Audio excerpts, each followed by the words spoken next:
अस्सलामुअलैकुम नाजरीन, आपका स्वागत करते हैं, खैर मकदम करते हैं अपने यूट्यूब चैनल हिंदुस्तानी एजुकेशन में। जैसा कि हमने पिछले वीडियो में जाना कि गज़ल का फ़न और उर्दू में गज़ल गोई की रिवायत, इसी का अगला हिस्सा है, यानी कि गज़ल से रिलेटेड ही बातें हैं जो हम आगे पढ़ेंगे इस क्लास में। पहले क्लास में हमने दो मुद्दे को पढ़ाया, अब ये हमारा जो मुद्दा है वो है गज़ल के मुख्तलिफ़ दबिस्तान। आइए गज़ल के मुख्तलिफ़ दबिस्तान को पढ़ते हैं। उर्दू गज़ल ने अपने सफ़र में मुख्तलिफ़ शेरी मराकिज़ और सोच के तरीक़ों के तहत कई दबिस्तान, स्कूल या अंदाज़ बनाए। हर दबिस्तान अपनी ख़ास ज़बान, मौज़ूआत और शायरी के अंदाज़ की वजह से एक अलग पहचान रखता है। इन दबिस्तानों ने मिलकर उर्दू गज़ल की रिवायत को और भी माला माल किया और उसे मुख्तलिफ़ रंगों से सजाया। नीचे उर्दू गज़ल के कुछ अहम दबिस्तानों का तफसील से जायज़ा लिया गया है। पहला जो दबिस्तान का ज़िक्र होता है वो है दबिस्तान दहली। दहली को उर्दू शायरी का पहला बड़ा मरकज़ होने का सर्फ हासिल है, यानी कि एजाज़ हासिल है। इस दबिस्तान की बुनियाद वली दक्नी के दहली के सफ़र और यहाँ के शायरों से मिलने जुलने के नतीजे में पड़ी। 18वीं सदी में मीर तकी मीर, मिर्ज़ा रफ़ी सौदा, ख्वाजा मीर दर्द और नज़ीर अकबर आबादी जैसे बड़े शायरों ने इस दबिस्तान को उरूज बख्शा। ख़ुसूसियात की बात करें तो सोज़ो गुदाज़ और दाखिलियत। दबिस्तान दहली की गज़लों में सच्चे जज्बात और दिल्ली की गहराई में उतर जाने वाली बातें नुमायाँ हैं। मीर की शायरी उसकी बेहतरीन मिसाल है। मीर की शायरी इसकी बेहतरीन मिसाल है, जिसमें इश्क की नाकामी, ज़माने की बेवफ़ाई और इंसान की तन्हाई का दर्द गहराई से महसूस होता है। सादगी और रवानी। इस दबिस्तान के शायरों ने आम फ़हम ज़बान और सादा अंदाज़ को तरजीह दी। उनके शेरों में रवानी होती है जो सीधा दिल पर असर करती है। तसव्वुफ़ का रंग। ख्वाजा मीर दर्द जैसे शायरों ने अपनी गज़लों में तसव्वुफ़ और रूहानी बातों को भी शामिल किया, जिससे उनकी शायरी में एक ख़ास तरह की मानवियत और गहराई पैदा हुई। मौज़ूआत की महदूदियत।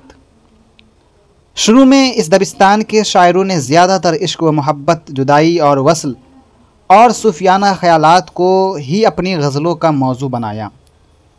अहम शोरा: वली दक्नी, मीर तकी मीर, मिर्ज़ा रफ़ी सौदा, ख्वाजा मीर दर्द, नज़ीर अकबर आबादी, ये सभी जो हैं दबिस्तान दहली से ताल्लुक़ रखने वाले शोरा इकराम हैं। अब बात करते हैं दूसरा दबिस्तान है, वो है दबिस्तान लखनऊ। 18वीं सदी के आखिर और 19वीं सदी के शुरू में लखनऊ उर्दू शायरी का एक अहम मरकज़ बनकर उभरा। यहाँ के शायरों ने दहली के मुकाबले में गज़ल को एक नया रंग और अंदाज़ दिया।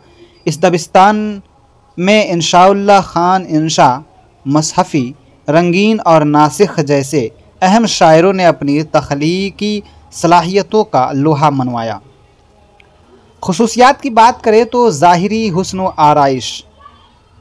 दबिस्तान लखनऊ की गज़लों में ज़ाहिरी खूबसूरती, बनावट और सजावट पर ज़्यादा ज़ोर दिया गया। शायरों ने तशबीहात, इस्तिआरों और शेरी सनअतों का बहुत ज़्यादा इस्तेमाल किया। ज़बान की चाशनी और मुहावरात का इस्तेमाल। इस दबिस्तान के शायरों ने ज़बान की मिठास और रोज़मर्रा के मुहावरों को अपनी शायरी में खूबसूरती से इस्तेमाल किया। उनकी ज़बान में एक ख़ास तरह की दिलकशी और अपनाइयत महसूस होती है। आगे है रोमानियत और इश्किया मज़ामीन। ये सब ख़ुसूसियात है किसका? ये है आपको दबिस्तान लखनऊ का। तो रोमानियत और इश्किया मज़ामीन की बात करें तो लखनऊ के शायरों ने इश्क मोहब्बत के जज्बात को ज़्यादातर ज़ाहिरी हुस्न और रोमानी अंदाज में पेश किया।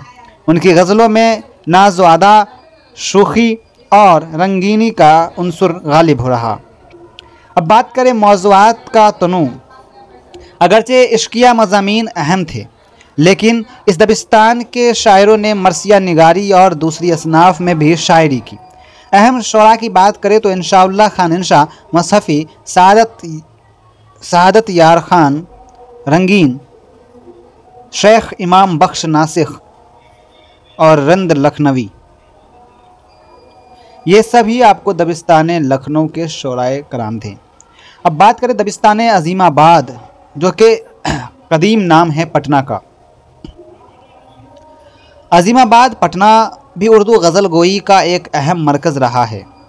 अगरचे इस दबिस्तान के शायरों की तादाद दिल्ली और लखनऊ के मुकाबले में कम रही है, लेकिन उनकी तख्लीक़ात में एक ख़ास तरह का अनफरद और दिलकशी पाई जाती है। शाद अजीमाबादी और बेदम शाह वारसी इस दबिस्तान के अहम शायरों में शुमार होते हैं। खुसूसियात की बात करें तो तसव्वुफ़ और रूहानियत का गलबा। इस दबिस्तान के गज़लों में तसव्वुफ़ और रूहानी बातों का रंग गहरा है। शायरों ने सच्चे इश्क और खुदा की मार्फत के मौज़ूआत को अपनी शायरी का हिस्सा बनाया।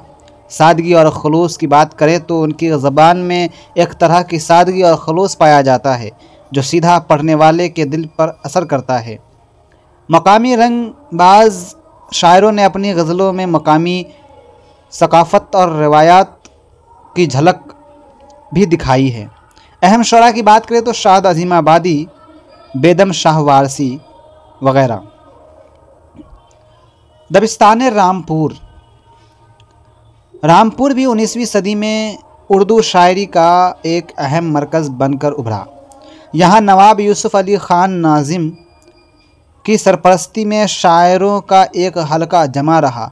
दाग़ दहलवी ने अपने आखिरी दिन यहाँ गुजारे और इस दबिस्तान पर उनका गहरा असर रहा। खुसूसियात की बात करें तो दाग़ दहलवी का असर। इस दबिस्तान की गज़लों पर दाग़ दहलवी के अंदाज़ का वाज़ेह असर दिखाई देता है। ज़बान की सफाई, मुहावरों का सही इस्तेमाल और इश्किया मज़ामीन का दिलनशीन अंदाज़ यहाँ के शायरों की ख़ास पहचान है। रिवायत पसंदी। इस दबिस्तान के शायरों ने ज़्यादातर पुरानी रिवायात की पैरवी की और नए तजुर्बात से दूर रहे। अहम शुरा की बात करें तो नवाब यूसुफ़ अली ख़ान नाज़िम, अमीर मीनाई, जलाल लखनवी और दाग़ दहलवी। दबिस्तान हैदराबाद दक्कन ने भी उर्दू गज़ल गोई की रिवायत को आगे बढ़ाने में अहम किरदार अदा किया। यहाँ मीर उस्मान अली ख़ान, आसिफ़ जाह साबे की सरपरस्ती में शायरों की कदरदानी की गई।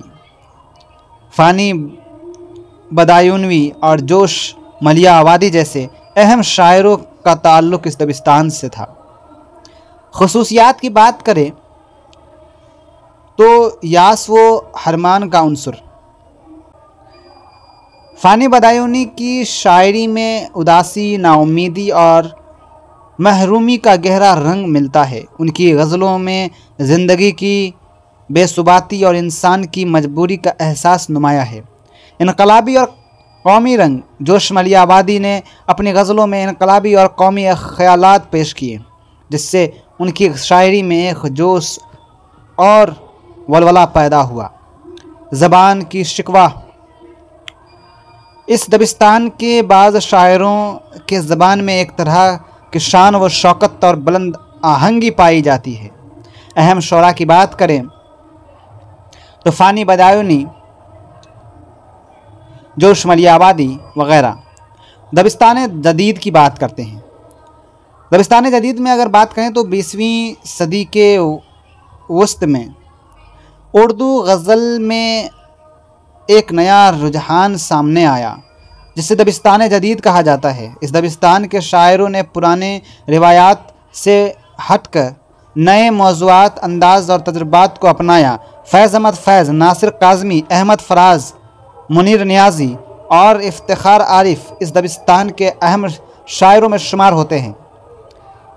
खुसूसियात की बात करें तो नए मौज़ूआत। इन शायरों ने रिवायती इश्किया मज़ामीन के साथ साथ सियासी, समाजी, मुआशी और नफ्सियाती मौज़ूआत को भी अपनी गज़लों का हिस्सा बनाया। तजुर्बाती उसलूब की बात करें तो उन्होंने गज़ल की शक्ल और ज़बान में नए तजुर्बात किए, जिससे इस सिन्फ में वुसअत और तनू पैदा हुआ। अलामती और तजरीदी अंदाज। उनकी शायरी में इशारों और तजरीद का अंदाज नुमाया है, जिसकी वजह से उनके शेरों में गहराई और मानवियत की कई परतें पाई जाती हैं। जदीद हसीयत। इस दबिस्तान के शायरों ने आज के दौर की पेचीदगियों, तन्हाइयों और बेचैनियों को अपनी शायरी में दिखाया। अहम शुरा की बात करें तो दबिस्तान जदीद में आपको फैज़ अहमद फैज़ हैं, नासिर काज़मी, अहमद फराज, मुनीर नियाज़ी, इफ्तिखार आरिफ, किशोर नाहिद, परवीन शाकिर वग़ैरह। अगर ख़ात्मा की बात करें तो उर्दू गज़ल के ये मुख्तलिफ़ दबिस्तान अपनी अपनी ज़बान, मौज़ूआत और शायरी के अंदाज़ की वजह से एक दूसरे से अलग हैं। इन तमाम दबिस्तानों ने मिलकर उर्दू गज़ल की रिवायत को एक ऐसा गुलदस्ता बनाया जिसमें हर रंग और हर खुशबू का फूल मौजूद है। इन दबिस्तानों के मुताले से उर्दू गज़ल की तारीख़, उसका इर्तिक़ा और उसमें पाए जाने वाली मुख्तलिफ़ ताओं को समझने में मदद मिलती है। हर दबिस्तान ने अपने दौर के समाजी, सकाफ़ती और फ़िक्री माहौल के तहत गज़ल को एक नई सिमत दी और इस तरह ये सिन्फ़ आज भी अपनी तमाम तर खूबसूरतियों के साथ ज़िंदा व ताबिंदा है। इस वीडियो में बस इतना ही। देखते रहिए हिंदुस्तानी एजुकेशन। मिलते हैं अगली वीडियो में। Good bye and take care. अल्लाह हाफिज़।